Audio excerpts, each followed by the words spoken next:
By using Biot-Savart law, we calculated magnetic field on the center of current carrying loop.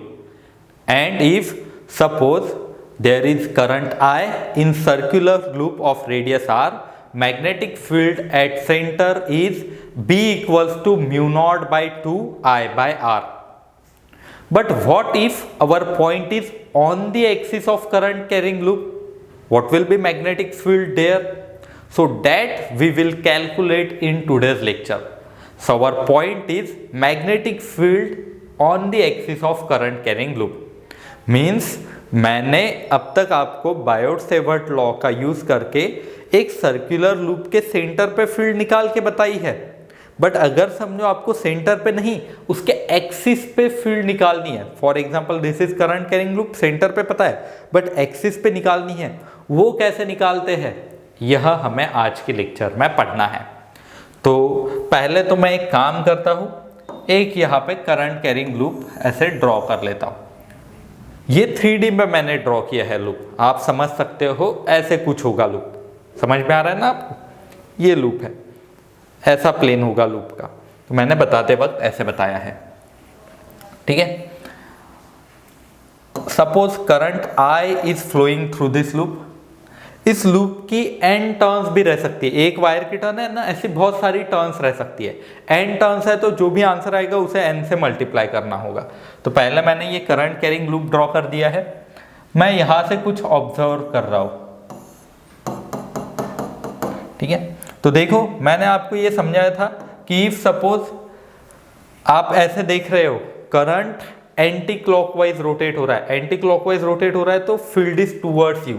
तो अगर मैं यहाँ पे एक्सिस ड्रॉ कर दूं, this is axis, so field की जो डायरेक्शन होगी वो ऐसी कुछ होगी एक्सियल लाइन के अलोंग, ठीक है, अवे, यही हमें निकालनी है।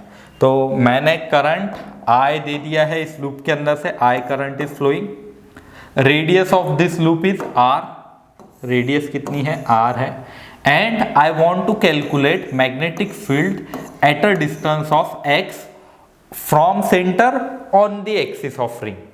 ये जो x डिस्टेंस पे हमें फील्ड निकालनी है P पॉइंट पे, तो ये सेंटर O से कितने डिस्टेंस पे है, x डिस्टेंस पे, ठीक है। तो ये कैलकुलेट करने के लिए मैं एक काम करता हूं, यहाँ पे स्मॉल एक करंट कैरिंग एलिमेंट निकाल लेता हूं। तो पहले थोड़ा बेसिक लिख देता हूं मैं, this one is circular current carrying loop, ठीक है, current I carrying loop of radius, radius कितनी है इसकी, capital R, and point P जहां पे हमें फील्ड निकालनी है, at which field is to be calculated, is at distance of x from centre of ring. Ring के सेंटर से कितने डिस्टेंस पे है ये, x डिस्टेंस पे। कैसे कैलकुलेट करना, we know Biot Savart law, Biot Savart law के लिए लॉ क्या कहता है, B due to small current carrying element equals to mu not by 4 pi I dl sine theta upon r square, ये है ना बायोट-सेवर्ट लॉ। तो अब इसमें dl साइन थीटा r ये सारी बातें होती है, तो मुझे पहले तो एक करंट कैरिंग छोटा सा एलिमेंट निकालना होगा।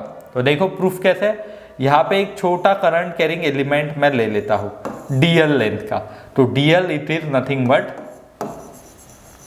Current element.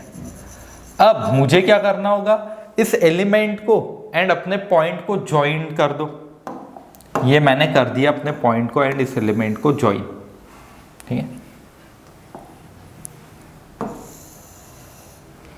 ये जो डिस्टेंस है इट इज R होता है ना, जैसे मैंने ये ऐसा आड़ा टेढ़ा शेप निकाला था, ये था dl, तो R डिस्टेंस पे हमने फील्ड बताई थी ये लॉ के हिसाब से, बायोट-सेवर्ट लॉ के हिसाब से। वैसे ही मैंने क्या किया है, R डिस्टेंस यहाँ पे बता दिया, dl करंट कैरिंग एलिमेंट। अब मुझे बताओ जरा, ये जो dl है एंड R है, इनके बीच में एंगल कितना होता है, 90 का। देखो ये है करंट कैरिंग लूप, ये है dl, ये है r, तो ये एक दूसरे को परपेंडिकुलर है ना, तो एक दूसरे को परपेंडिकुलर होने की वजह से एंगल 90 रहेगा। 3D में सोचना है आपको, ये जो ग्रीन लूप मैंने बताया है इट इज इन 3D, तो angle between DL and R is 90 degree. तो देखो angle between DL and R 90 degree, तो साइन 90 की वैल्यू कितनी होती है 1, सो dB को मैं ऐसे लिख सकता हूँ mu not by 4 pi I DL upon R square, ये लिख दिया।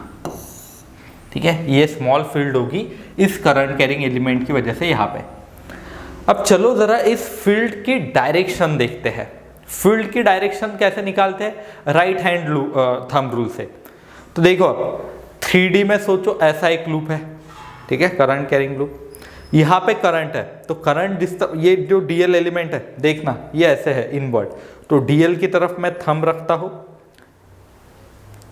ठीक है। जिस पॉइंट पे आपको फील्ड निकालनी है, अब ये अगर समझो एंटी क्लॉकवाइज रोटेट हो रहा, एंटी क्लॉकवाइज करंट है, जैसे मैं यहां से देख रहा हूं, ये मेरा आया है, एंटी क्लॉकवाइज करंट है, ऐसे ऐसे करंट फ्लो होगा इस लूप के अंदर से।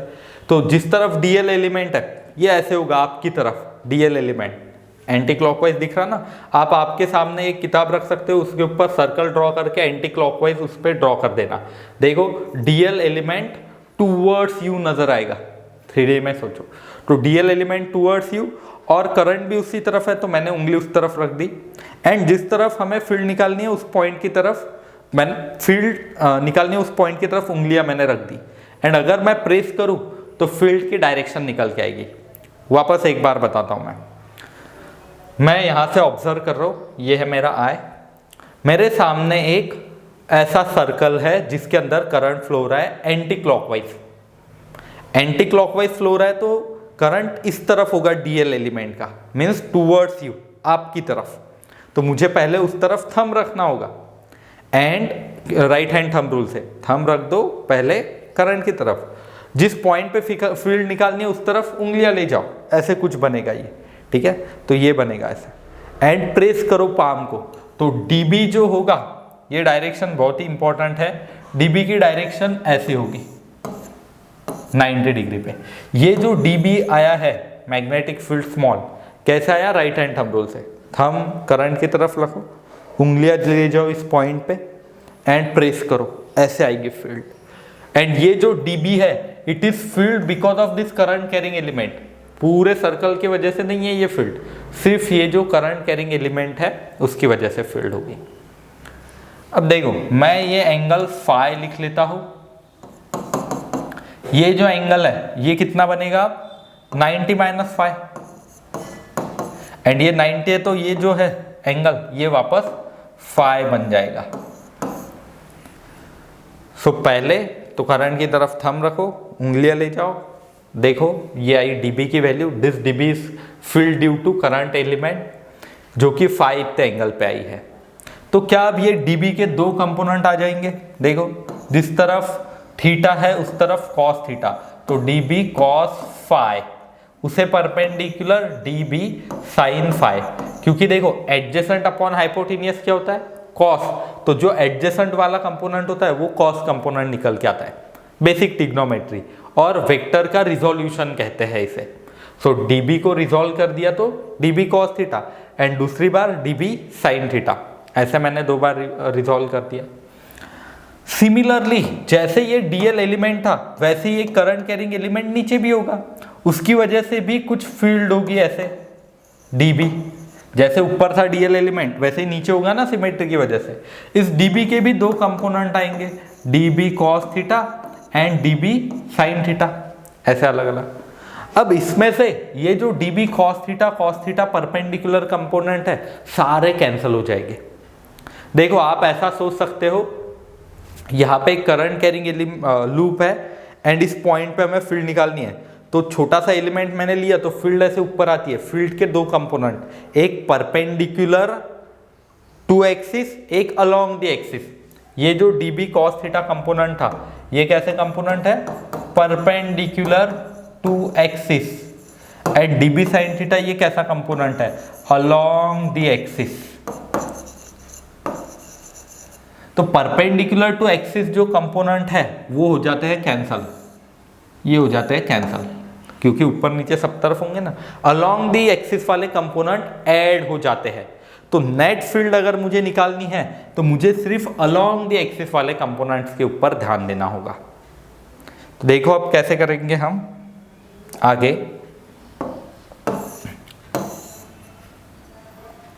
Component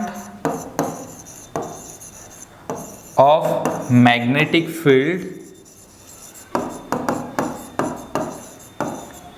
perpendicular to axis get cancelled, ठीक है। Therefore net magnetic field is only due to components along the axis। तो along the axis वाले कौन से कंपोनेंट है वो लिख देता हूं मैं, dB sin theta. And perpendicular to axis जो कैंसिल हुए वो कौन से थे, dB cos थीटा। तो dB cos थीटा कैंसिल हुए, इनका कुछ भी जरूरत नहीं इनकी। एंड जो along दिए dB sin थीटा वो काम क्या है। एंड ये थीटा को मैंने यहाँ पे फाई रख दिया है, क्योंकि थीटा पहले ही एक लिख लिया था ना, तो एंगल्स में कंफ्यूजन नहीं होना चाहिए, इस वजह से फाई लिख दिया। देखो अब आगे क्या करता हूं मैं, बी नेट को अगर निकालना चाहूं तो मुझे इंटीग्रेशन dB sin फाई करना होगा, ठीक है। सो dB के लिए जो फॉर्मूला था वो मैं पहले रख देता हूं। dB के लिए कितना फॉर्मूला था, mu not by 4 pi I D L by R square. तो mu not by 4 pi I D L by R square. And इसमें इंटीग्रेशन का कुछ भी ज़्यादा फॉर्मूला नहीं लगता, डरने की ज़रूरत नहीं। अगर लेट भी एडमिशन है आपकी तो भी आपको ये पूरा समझ में आने वाला है, ध्यान देना, क्योंकि इंटीग्रेशन का सिर्फ सिंबल लिखते जाऊंगा मैं, इंटीग्रेशन डीएल एक खास तरीके से लिख के दूंगा। So mu not by 4 pi I D L by R square, this is nothing but value of dB. अब साइन फाई की वैल्यू कितनी होगी, साइन फाई की वैल्यू देखो जरा यहाँ पे, sine phi opposite by hypotenuse. तो मैं यहाँ पे साइन फाई ऐसे लिख देता हूँ, opposite is R by small R, capital R by small R, sine theta opposite by hypotenuse. तो देखो साइन फाई की जगह capital R by small R, sine phi की वैल्यू। अब इसमें से जो भी कांस्टेंट है सारे मैं कांस्टेंट इंटीग्रेशन के बाहर लिख देता हूँ। कांस्टेंट टर्म्स कौन सी है, mu not by 4 pi I by R cube into R. R cube कैसे हो गया, R square into R cube. Bracket में जो बचा है इंटीग्रेशन के अंदर, सॉरी, वो होगा सिर्फ डीएल। अब इस डीएल का इंटीग्रेशन कितना होता है ये पहले भी कर चुके हैं हम। ये जो डीएल है, डीएल को मैं इंटीग्रेट कर लूँ तो सरकमफरेंस आ जाएगा। पूरे सर्कुलर लूप का जो सरकमफरेंस है वो निकल के आता है अगर मैं डीएल को इंटीग्रेट करूँ तो ये आपको याद रखना है, integration DL is nothing but circumference. Circumference कितनी होती है, 2 पाई आर। तो मैंने सिर्फ इंटीग्रेशन का सिंबल लिखा है, इंटीग्रेशन डीएल की वैल्यू 2 पाई आर लिख देनी है। लिख देते हैं, देखो क्या मिलेगा, mu not by 4 pi I by R cube into R into 2 pi R. So 2 pi 2 जा 4 पाई। सो आंसर कुछ ऐसे निकल के आ रहा है, B equals to mu not by 2 I, ये एक कैंसिल हो जाएगा, आई 2 पाई कैपिटल आर हो जाएगा ये, ठीक है। सरकमफरेंस 2 पाई कैपिटल आर हो जाएगी ना, ये आर रेडियस है तो यहाँ पे एक ध्यान देना है मुझे, ये आर कैंसिल नहीं होगा, स्मॉल आर वैसे ही रहेगा, आर क्यूब, यहाँ पे capital R into capital R square. So mu naught I R square upon small R cube. ये आंसर आया, लर्न कर लेना इसे। बट हमें स्मॉल आर थोड़ी ना पता है, हमें क्या पता है, एक्स डिस्टेंस पता है हमें, एक्स डिस्टेंस इतना। तो क्या ये स्मॉल आर को पाइथागोरस थ्योरम से निकाल सकते हैं? देखो जरा, ऐसे होगा, ये है कैपिटल आर, ये है एक्स एंड यहां पे स्मॉल आर है। तो small R equals to under root R square plus X square by using Pythagoras theorem, और this can be written as R square plus X square raise to the power 1/2। ठीक है, तो ये small are की value मैं उठा के यहाँ पे रख देता हूँ। देखो अब ये फॉर्मूला कुछ इस तरीके से भी लिखते आएगा, b equals to mu not by 2 I R square upon R square plus X square raise to the power 1/2 and this whole cube. ये जो पूरा आया है इसका क्या है, क्यूब है। तो फाइनल b के लिए जो फॉर्मूला आ रहा है, mu not by 2 I R square upon R square plus X square raise to the power 3/2। ये लर्न होनी चाहिए वैल्यू आपका। ये प्रूफ आपको आता नहीं 10 बार प्रूफ करने के लिए कि सर मीन्स आपको क्वेश्चन नहीं आएगा कि ये प्रूफ करके बताओ। आपको इस फॉर्मूला के ऊपर क्वेश्चंस आ सकते हैं, प्रूफ नहीं आएगा, बट मैंने आपको टोटल डिटेल प्रूफ करके दिया है। अगर आपको प्रूफ तब भी लगता है तो भी कोई दिक्कत नहीं, उसकी ज़्यादा ज़रूरत नहीं है। एमसीक्यू सॉल्व करने के लिए ये फॉर्मूला मोर इंपॉर्टेंट है, mu not by 2 I R square upon R square plus X square raise to the power 3/2। मेरा काम है कि डिटेल में प्रूफ करवाना सारी बातों को। ठीक है, अब ये फॉर्मूला लर्न करने के बाद इसे थोड़ा अलग अलग तरीके से देखते हैं हम। अगर मैं सेंटर पे फील्ड निकालना चाहूँ, मीन्स ये जो एक्सिस है इसके ऊपर बट सेंटर पे, तो एट सेंटर ऑफ लूप, देखो पहले मैं ये लिख लेता हूँ, डीबी के लिए फॉर्मूला, बी के लिए फॉर्मूला कितना आया है, mu not by 2 I R square upon R square plus X square raise to the power 3/2।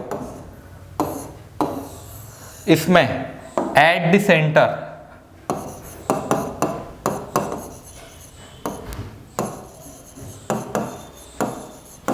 Centre of loop x की वैल्यू कितनी होगी, 0।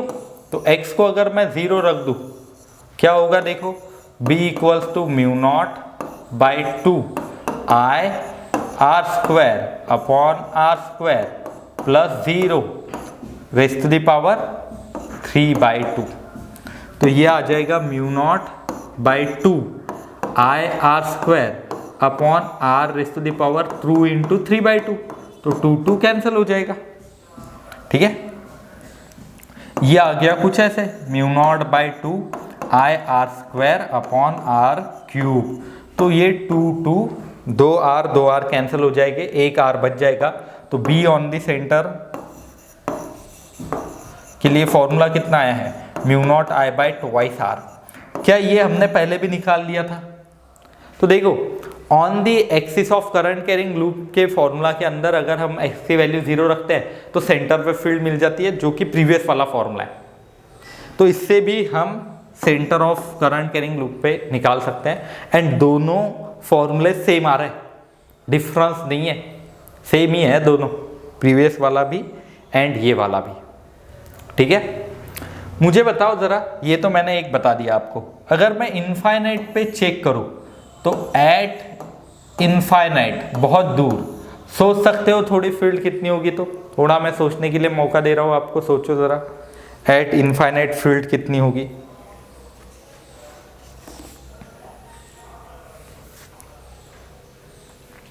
निकाल दी। देखो b की वैल्यू 0 हो जाती है इनफाइनाइट पे, अगर करंट कैरिंग लूप है एंड आप फील्ड बहुत ही दूर देख रहे हो तो 0 होगी ना फील्ड। वेरिएशन कैसे होता है, ये वेरिएशन का ग्राफ आपने अच्छे से याद रखना।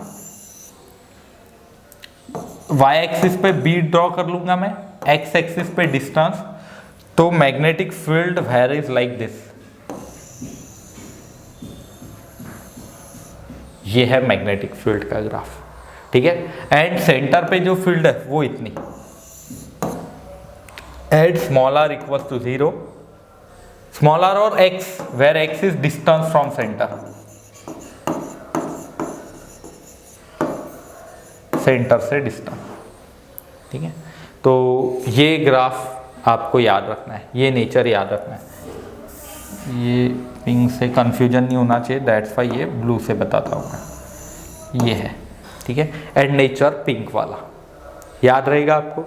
तो ये फॉर्मूला आज के लेक्चर का आपने लर्न कर लेना, mu not by 2 I R square upon R square plus X square raise to the power 3/2।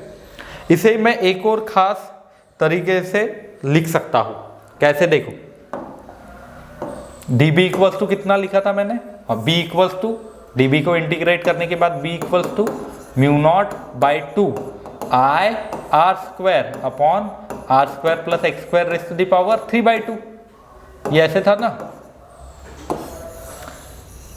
If suppose if x is very very greater than r, तो r can be nearly equal to 0, r की value लगभग 0 हो जाएगी।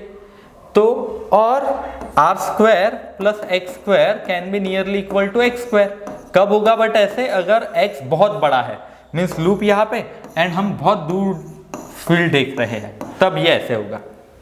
तो मैं इस formula को rearrange कर सकता हूँ ऐसे कुछ, mu not by 2 I R square upon X की power 2 raise to the power 3/2, 2 cancel, b equals to mu not by 2 I R square upon X cube.